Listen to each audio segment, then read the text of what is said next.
وتێک بە بۆنەی ساڵیادی مانگرتنی گشتی جەماوەری خەڵکی کوردستان لە دژی ئیعدامی فەرزادی کەمانگەر و هاوبەندەکانی.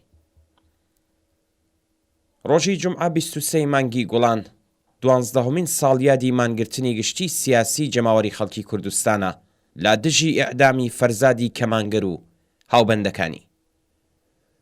ڕۆژی 19 مانگی گوڵان فەرزاد کەمانگەر، شیرین عەلەمهولی، فەرهاد وەکیلی، عەلی حەیدەریان و مێهدی ئیسلامیان لە زیندانی حکوومەتی ئیسلامیدا لە سێدارەدران.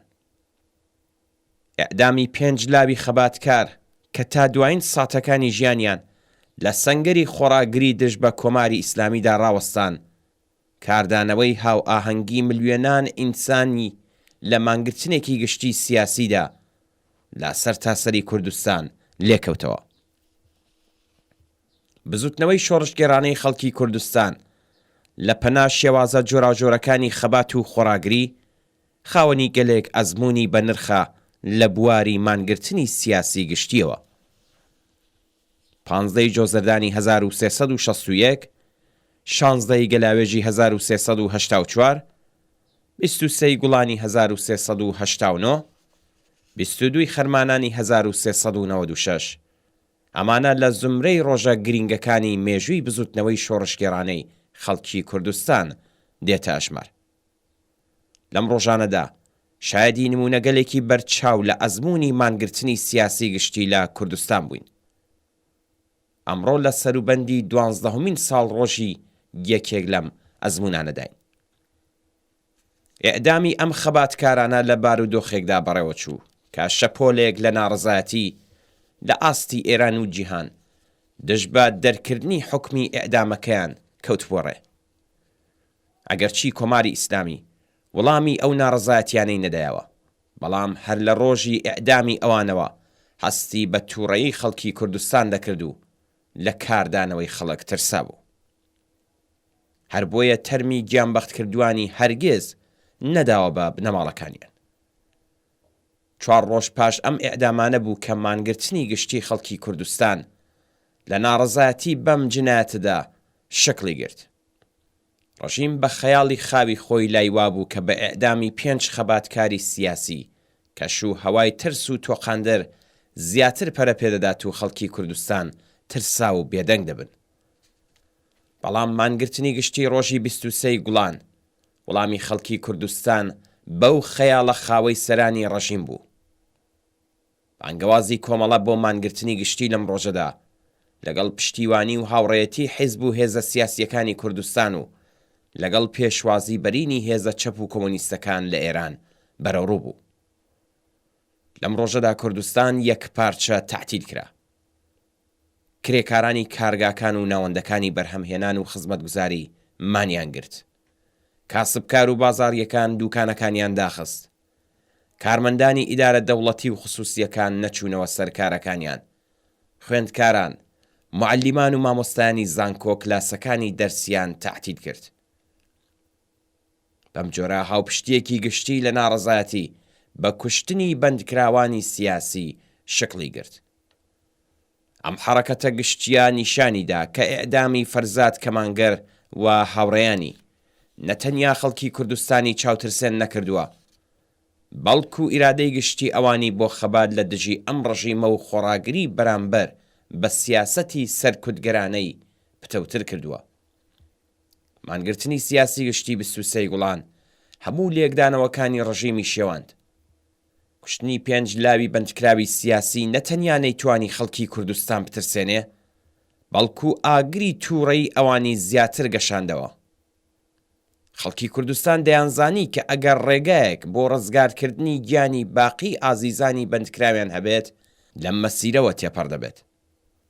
ئەم مانگرتنە وەڵامێکی ددانشکێن بوو کە خەڵکی کوردستان بە ڕژیمی کۆماری ئیسلامیان داوە. ئەم حەرەکەتە بەرین و لێبڕاوانە و بەجێیە. بە ڕژیمی نیشاندا کە ئەگەر کاردانەوەی خەڵک بەکەمدانێ تووشی هەڵەیەکی گەورە دەبێت لا لێکدانەوەکانیدا.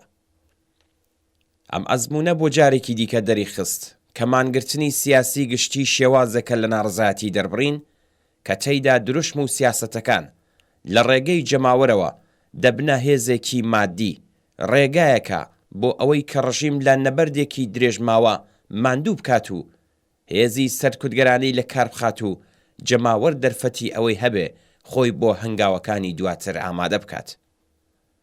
خەڵکی کوردستان بە بەکارهێنانی تاکتیکی مانگرتنی گشتی ئیمکانی جم و جۆڵیان لە هێزە سەرکوتگەرەکانی دوژمن زەوت کرد و ڕێگای پوچەڵکردنەوە و ناکارامەکردنی سەرکوتگەری ئەم هێزانەیان بە خەڵکی ئازادی خوازی ئێرانیش نیشاندا.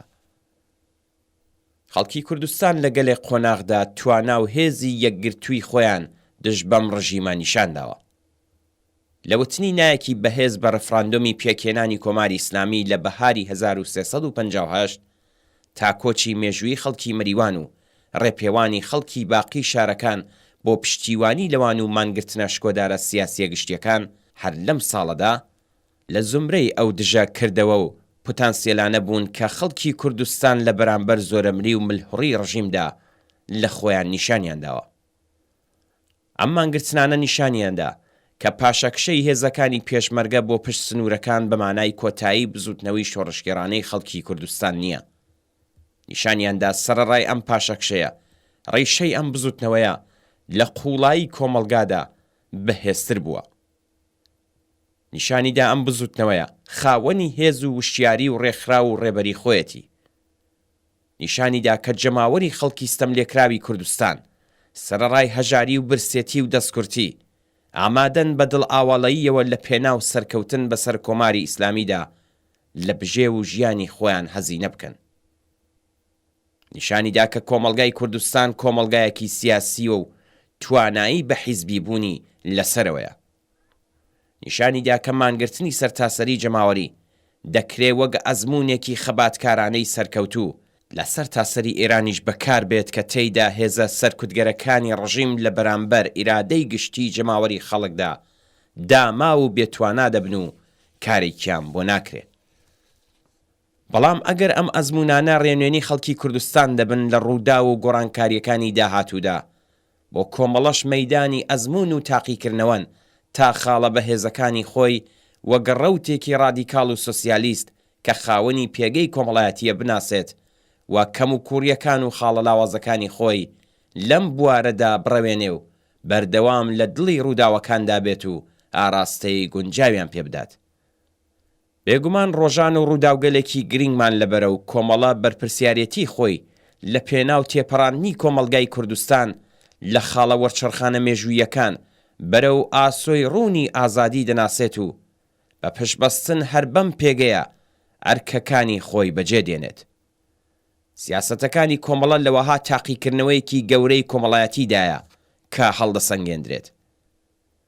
لە 12مین ساڵ ڕۆژی شکۆدار و مێژووی مانگرتنی گشتی 23 گوڵاندا ڕێزدەگرین لە یادی فەرزادی کەمانگەر و هاوڕێیانی کە بوەیرانە لە بەرامبەر دوژمندا خۆڕاگریان کرد و گیانی خۆیان لەسەر ئەم پایەداریە دانا و سڵاو و درودیش دەنێرین بۆ خەڵکی بە ئەمەگی کوردستان کەوەها شکۆدار ڕێزیان لە یادی ئازیزانی گیان بەخکردویان گرت.